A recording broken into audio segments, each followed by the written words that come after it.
اگر آپ پہ FIR درج ہو چکی ہے تو کیا آپ بیرون ملک جا سکتے ہیں یا نہیں جا سکتے؟ اور اس کے علاوہ اگر آپ پاکستان آتے ہیں لیکن آپ کا جو ڈیسٹینیشن کنٹری ہے وہ پاکستان کے علاوہ، یعنی کہ آپ بیرون ملک مقیم ہیں لیکن یہاں پہ آ کے آپ سے کوئی جرم ہو جاتا ہے جس کی وجہ سے آپ کے اوپر FIR ہو جاتی ہے، لیکن آپ کو اس چیز کا ڈر ہوتا ہے کہ میں اگر واپس چلا جاؤں گا تو مجھے پولیس اشتہاری کر دے گی، عدالت مجھے اشتہاری کر دے گی اور میرا جو ہے وہ سارا کیریئر تباہ ہو جائے گا، میرا ریکارڈ خراب ہو جائے گا، کیونکہ میں ایک اشتہاری ملزم کے طور پہ جو ہے وہ جہاں بھی ٹریول کروں گا تو مجھے گرفتار کیا جا سکتا ہے۔ تو اس سلسلے میں ہائی کورٹ نے ایک بہت بڑا فیصلہ جو ہے وہ سنایا ہے اور اس میں انہوں نے کچھ اصول جو ہے وہ طے کر دی ہیں جو میں آج آپ کو اس ویڈیو میں بتاؤں گا۔ اپنی ویڈیو شروع کرنے سے پہلے میں آپ سے ریکویسٹ کروں گا میرے فیس بک پیج کو لائک کریں، یوٹیوب چینل کو سبسکرائب کریں۔ دوسرا میری آپ سے ریکویسٹ ہے کہ اگر میری ویڈیو سے آپ کے علم میں کوئی اضافہ ہوتا ہے تو ایک لائک کر دیا کریں، کمنٹ کر دیا کریں یا شیئر کر دیا کریں، اس سے میری کافی حوصلہ افزائی ہو جاتی ہے۔ تو اب آ جاتے ہیں اپنے اصل ٹاپک کی طرف۔ تو اس میں ہوتا کچھ اس طریقے سے، ایک شخص ہے جو کہ اوورسیز پاکستانی ہے، وہ پاکستان آتا ہے اور اس کی کسی وجہ سے کسی شخص سے لڑائی ہو جاتی ہے، اس کی لڑائی ہو جاتی ہے، اس پہ ایک FIR ہو جاتی ہے، FIR ہونے کے بعد وہ اریسٹ ہو جاتا ہے، لیکن وہ پھر اپنی بیل فائل کرتا ہے، اس کی بیل جو ہے وہ منظور ہو جاتی ہے۔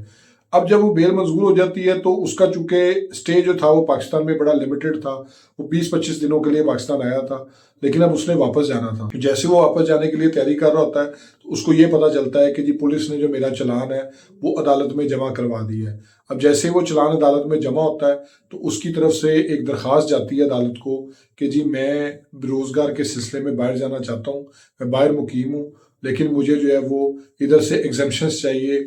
استثنا چاہیے، تاکہ میں اپنا روزگار جو ہے وہ جو وہاں پہ میں چھوڑ کے آیا ہوں میں اس کے لیے جو ہے واپس جا سکوں، اور میں میری غیر موجودگی میں جو ہے وہ میرے وکیل صاحب پیش ہوتے رہیں گے تو مجھے جو ہے وہ ٹرائل جو ہے وہ اسی طرح چلنے دیا جائے، اور اگر کبھی عدالت بلائے گی تو میں واپس آ جاؤں گا۔ تو عدالت اس درخواست کو مسترد کر دیتی ہے، وہ جیسے ہی مسترد کر دیتی ہے ان کے وکیل صاحب جو ہے وہ سیشن کورٹ میں اپیل فائل کر دیتے ہیں کہ جی یہ جو ہمیں اجازت ہے وہ بہت ضروری ہے، کیونکہ جو شخص پاکستان میں مقیم ہے وہ بیسیکلی یہاں کا رہنے والا نہیں ہے، وہ روزگار کے سلسلے میں جو ہے وہ باہر مقیم ہے، اوورسیز پاکستانی ہے، تو اگر یہ باہر نہیں جائے گا تو اس کو بڑا نقصان ہوگا۔ تو سیشن کورٹ جو ہے وہ اس کی یہ درخواست منظور کر لیتی ہے اور وہ اس چیز کو ہیلڈ کرتے ہیں کہ ٹھیک ہے جی اگر یہ جانا چاہتا ہے تو چلا جائے، تو اس میں کوئی ایسے والی مسئلے کی بات نہیں ہے، اس کے وکیل صاحب پیش ہوتے رہیں گے، جب عدالت اس کو بلائے گی تو یہ واپس آ جائے گا۔ جو اس کیس کا مدعی تھا وہ اس آرڈر کے خلاف جو ہے وہ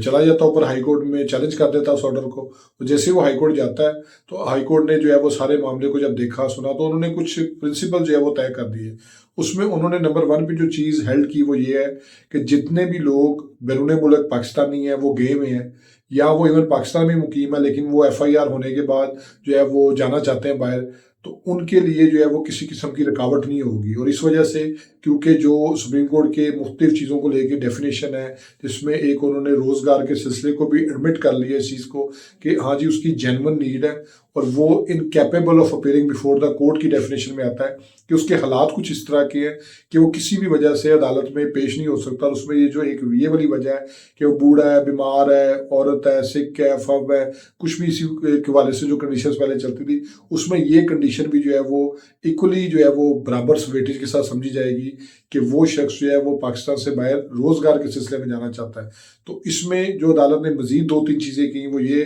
کہ عدالت اس ٹرائل کو جو ہے وہ کنٹینیو کرے گی،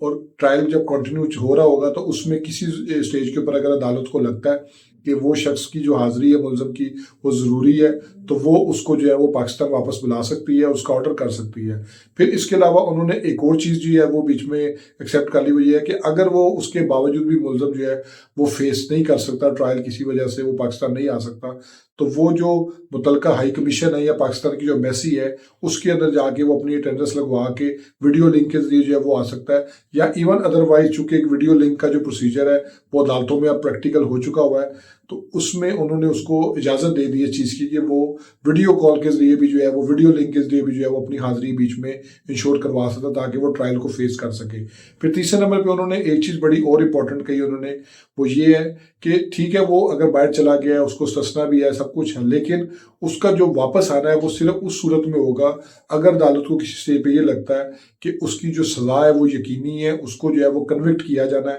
تو اس لیے عدالت اس کو جو ہے وہ واپس بلا سکتی ہے۔ جبکہ جو ایکویٹل کی سچویشن ہوتی ہے اس میں عدالت کے پاس بڑے وسیع اختیارات ہے کہ جب انہوں نے ایکویٹل کا فیصلہ کرنا ہوتا ہے تو اس شخص کا عدالت میں واپس آنا ضروری نہیں ہے. عدالت ملزم کی غیر موجودگی میں بھی اس کو جو ہے وہ ایکویٹ کر سکتی ہے, بری کر سکتی ہے, اس میں کوئی پرابلم نہیں ہے. تو یہ سارے پرنسپل ہائی کورٹ نے جو ہے وہ لے ڈاؤن کر دیے, اور اس میں اگر فیصلے کی کسی کو کاپی چاہیے تو وہ میرا جو واٹس ایپ چینل ہے میری پروفائل میں جائیں, اوپر چینل پہ جا کے واٹس ایپ لنک کے اوپر کلک کریں اور وہاں سے آپ کو پورا فیصلہ مل جائے گا. وہ اس کاپی جو ہے وہ اس کو حاصل کر سکتا ہے. ہوپس آپ کو یہ ویڈیو پسند آئی ہوگی. میرے فیس بک پیج کو لائک کریں, یوٹیوب چینل کو سبسکرائب کریں تاکہ لیگل ٹاپکس ریلیٹڈ اسی طرح ایڈوائز میں آپ سے شیئر کرتا رہوں. Thank you for watching.